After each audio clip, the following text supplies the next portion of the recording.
guys, welcome back to my channel. Today we are going over the assumptions that you have about me or about me and Dan, and they are anonymous. I don't know who wrote them. I have not looked over these yet, so buckle up. There are 54.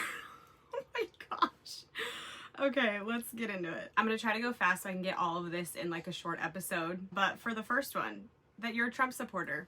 You are correct. You're very self-confident. Ooh, I do feel like I am pretty confident in my own skin, but I feel like as females, we all have things that we are self-conscious about. Personally, don't like my postpartum boobs.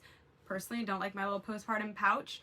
Wish my teeth were a little wider. Wish I was a little bit taller. But in general, I'm very happy with who I am in my body. You keep making new products and ventures to capitalize on being a surrogate. How do I answer this one? I feel like the fact that I was a surrogate, I will always have that story to tell, and I do desire to be a surrogate again. I feel like making new products and new ventures, it just kind of goes along with the adventurous life that we live. People ask me so many times about a journal that I recommend for surrogacy, and I didn't have one. And so I just wrote my own. If the interest is there, then like, why not create things? It's a creative outlet for me. It's using my gifts and talents that I feel like I've been given, and so why not? Just the same as if you liked cars, maybe you started to fix up cars and then you would sell the cars, and then you'd go to car shows and you'd have pictures of cars. I don't know. Hopefully that answers your question. You have relatives helping with expenses in some way. We are very blessed that this year we are doing really well financially. We've both been able to grow our social media platforms, grow Dan's podcast to be monetized in a very well way, which is allowing us to afford this home and property. Not home, I mean trailer, yes, but to build a home. And so no, we're actually thankful that we're able to bless some of our family members in their times of need right now, but no, we're not having any help at this time. A few years ago, yeah, 2020, I think I borrowed $1,000 from my sister like every month, and then I'd pay her back plus like 10% interest just as a thank you, and then I'd like borrow it back again. And so yeah, it was a huge blessing, but right now, no. I assume that your kids are really happy and that you're both good parents and try to give them the best childhood possible. I would hope so. The kids seem to love the adventure. I'm very thankful that we do have good kids. They're very well behaved. Multiple people tell us that. I mean, yeah, they're kids, so they have like their moments, but in general, they're really well behaved kids. We try to have adventure with them, have fun with them, but also like make sure there's discipline, make sure there's respect on our end. And so yeah, good job with that one. You don't truly like doing You don't truly like doing YouTube videos. You are correct. It is so much work. The editing side of it I hate, but it's one of those things that as a content creator in growing the platforms, it's one of the platforms that can be monetized really well. So it's kind of like it has to be done. But I will say it's not my favorite thing. If I could just record and then give it to someone to like put it together and edit, it'd be amazing. And I do kind of have that. I just have to do some direction with it. And so it's just too much work, but I have to do it. So here I am. Y'all's marriage on Instagram is a cover for actually struggling. Interesting. It's actually not. We really do have a good marriage. I'm very thankful. We've gotten into like deep discussions or we've never gotten to like a fight. And I will say a couple weeks ago, we had like a 4-hour conversation about life and roles in our home and in our marriage. And this is stuff that we've started talking about on our podcast because I wanted it to go deeper. There's only so much you can share on Instagram stories or like in a TikTok to be like, hey guys, we just had a long conversation last night. I will like on stories sometimes be like, oh yeah, I woke up angry at Dan, or I woke up like not in a good mood with Dan, and I'll say that, but it's like to go into depth about it, that's what we're doing on our podcast. And so anyways, a couple weeks ago we had a conversation like 4 hours just about our roles and whatever, and I was like, Dan, I feel like you're not pulling your weight. I feel like you need to do more. Like, how can we go about fixing this? And I was like, I just want this conversation to be everything on the table, how you feel, how I feel. Like, don't hold back emotions, don't hold back anything. We've been married for 9 years now. We've never had this like, let's figure out like how we're gonna keep making this. Like, we've never had a hard point in our marriage, and this was the first time that we were like and just like shared some like, you know, when you have some thoughts and you're like, okay, it's not that big of a deal, like I'll just address it later. We literally just addressed everything, and it was so good where he was like, well, I feel like you're working too much, and I was like, well, you're not wrong, because I felt like I was overworking too. And so we, at the end of the conversation, he was like, I'm sorry if it was harsh, and I'm like, I'm sorry if I was harsh, but it needed to be said, and we needed to talk about it because I never knew how he truly felt. He didn't know how I truly felt. And so yeah, I'm thankful for that. But I don't believe that our Instagram marriage is a cover-up for how it actually is. We are really happy. We are like, we're loving life. He's amazing. And yeah, That you aren't interested in conceiving any more children of your own together. Correct. This is sad because you're both great parents. Aw, and you have such beautiful children. My prayer is that the two of you would continue to be open to life and God's plans. Exactly. We both feel like we're done with kids. We have our 2 kids. We love adventure. We love traveling. And I feel like doing that with 2 kids is very reasonable. It's very manageable. We feel like if we have more kids, it's just gonna make it a little bit harder. So we do feel done. But on the flip side, we know that like if years down the road, if the Lord's like, hey, I want you to have more kids, if we both pray about it and we both are like, well, we feel like the Lord's leading us in this direction, then we will. At this time though, we're like 99.99999% sure we're done. Y'all's life is literally perfect. Wrong. I feel like in this season specifically, the last month or 2 has been really rough for me in processing where I'm at and like where I'm going and what I'm doing. A lot of times you can look at someone's life from the outside and be like, oh my gosh, they're perfect, everything's perfect. And although so much in like our life is going really well, there's things that you still have to walk through. Dan and I still have disagreements. Our kids are still crazy. I lose my patience as a mom. My RV is a mess. I wish you could see it right now. The bed is made, but that's about it. There's clothes all on the floor. There's so much happening behind the scenes that it's like impossible to share every detail. No life isn't perfect, but I try to share the ups and downs while still remaining positive. And so the perfect that you see may just be like the positivity. Someone said you guys are actually fun to go hang out with. Y'all seem like fun. We are. I really hope so. We've met a few TikTok followers that actually became our friends, and they're like, I'm so thankful you were like friendly and normal. And I'm like, we really are. We love meeting new people. We're fun to hang out with. I feel like we are, which is one reason why we're really excited for this new property, so that we can host and have fun and like have people over and have parties and stuff. Next question, you must have a lot of money if you're able to put such a large down payment down on your property. Again, this year we have just seen God's blessing and it's been amazing. Also though, we've been able to bless a lot of people, and that for me has been the most rewarding part. And then obviously having enough for the down payment for a property is amazing because we've never owned something of our own. We have been struggling for a large portion of our marriage. Both of us come from families who struggled, and so being in the position that we are and having our years of hard work finally paying off, it means so much. But once this down payment is gone, it's gonna take a little bit to build back up. That you love attention. I feel like who doesn't? I try not to thrive off of it. I do. I'm a words of affirmation person, acts of service person, and so I have to work on not letting that fuel me, but obviously my selfishness, it does. That Dan secretly hates social media. You are correct. I have to remind him, hey babe, did you post your TikTok today? Hey, you need to post a story. Hey, it just doesn't come naturally to him, which is fine. I mean, he's a guy and this is something that I started doing first. So after 5 years of it, like it comes naturally to me, but it's just not something that he really enjoys. That you're excited about this new property adventure, yes. Kids being in school, yes. And endless adventures with your partner in crime, amen. We're so excited for this property. I cannot wait to just host. I realized that my strength was not in homeschooling the children, and there are people who are better equipped for that, and I'm thankful that they're back in school. But yeah, we're excited. You do trendy things to keep content coming. Yes, Surrogacy ended. So then you were RVers, homeschooling, then not homeschooling, buying land, buying a house, now go Surrogacy again. I mean, I'm not gonna lie. It feels like that to me. My content does. And I had a talk with Dan the other night. I called him because he's on a trip, and I was like, hey, here's the deal. I feel like I'm literally just like spewing like whatever just comes to mind, because I'm in this position of, we were in an RV, now we're moving out.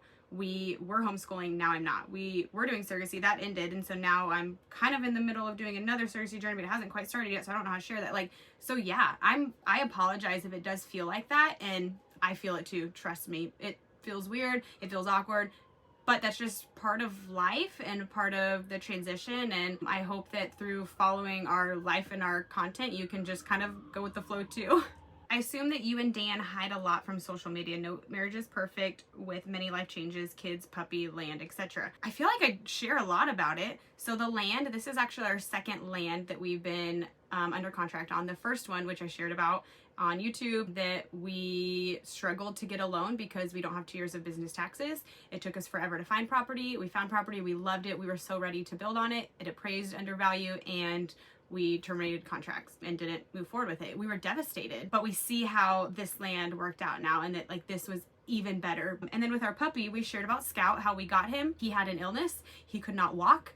The best thing that could have happened though was because he was sick and he couldn't really move, he never had the puppy phase. Other than that, he was a great puppy. And now he's at training. I have no complaints about Scout. We miss him. We really do.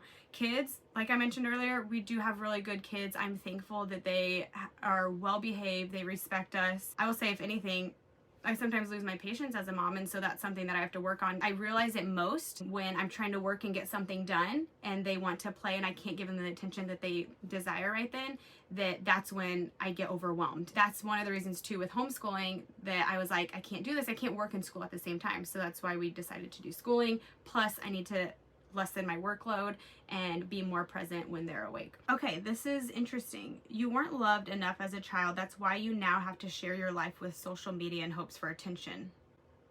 I've never thought about it in that way. So growing up, I didn't have my dad. Him and my mom divorced when I was 1. Grew up with a single mom. He was a part of my life for a few years and then left, and I didn't reconnect with him until I was in high school. We stayed connected for a few years, and then now ultimately I haven't talked to him since I think I was engaged. And so if anything, not being loved enough by a father, absolutely. I don't feel like that translates into me looking for attention on social media though. I feel like social media was always something I wanted to do, was to share our life and to encourage people, inspire people, show people our adventures. But I could see how maybe, I guess that would translate into wanting attention. I don't know. I never put the two and two together. I don't feel like that's kind of correlated.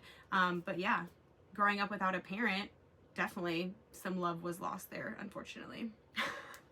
Your husband is really rude and treats you like it's the 50s. No, he doesn't treat me like it's the 50s. We do stick to pretty traditional roles. I say that as I am the breadwinner. Okay, maybe not real traditional roles. We've just kind of fallen into the roles of what we're good at. Dan does all the laundry. Goes to wash it, folds it, puts it away. I cook because he is an awful cook, and I do most of the work just because the work that I'm doing right now is making the most money. So his comes secondary. But no, he doesn't treat me like it's the 50s. Someone said you had a pregnancy scare when you were trying to transfer an embryo. Basically, you thought you got pregnant with your own when you were transferring an embryo, if that makes sense. No, that's false. I did have this irrational fear all through the pregnancy that I'm like, babe, what if this is our baby? Because there's times that happens. He's like, there's literally no way. Because we waited. We abstained before transfer, abstained after transfer, had the ultrasounds, like everything. Like I knew. So I was like, oh, but it wasn't. Why are you always messing with your hair? That's awesome. It's just like something that happens. I don't know. Like whenever you talk and you have nothing to do, I just talk with my hands. Another question from Dan's platforms. Sam says she buys Dan's equipment. However, I think it's more like a joint account in the background. Yes, we own our business 50-50. So the money that comes in, 50% of it is mine. But who actually does the work? 90% of it. So yes, it does feel like I'm buying his stuff, but we do have a joint account. A lot of your reels are staged. Actually, they're not. If I have to get his reaction for something, I'll literally be like, hey, I'm gonna film this, so just be ready or whatever. And so he'll know that I'm recording, but I don't know what he's about to say. So everything that he says is right then, right there. So the pregnancy one, I was like, hey, I'm gonna ask you a question about what was it like watching me deliver? And he's like, okay. So I give him a few minutes to think about what he's gonna say, and then then I record and ask him. I will say, as a content creator and doing content like that, I can tell when something's really staged and it's cringy for me to watch, which on my end, I'm like, I don't want it to be that for my followers. And so I try to stay away from that stage thing. So again, it's more so he knows I'm recording, but I don't know what he's about to say. Someone's real upset about the car seat situation in the RV. Here's the deal, and they go on for a paragraph. The car seats in the couch there, it anchors down to the couch itself. They have the harness here, buckle, and then the strap, the buckle through. Okay, so they're anchored into the couch. We're going off of what we feel is best for our children, and yeah, absolutely, I care about their safety. I'm not gonna put my kids at the dining room table with the table hitting their knees. My kids are in a car seat and they're anchored to the couch. And this is a big old beast. So if we wreck, they're in a car seat. I don't know what else to tell you.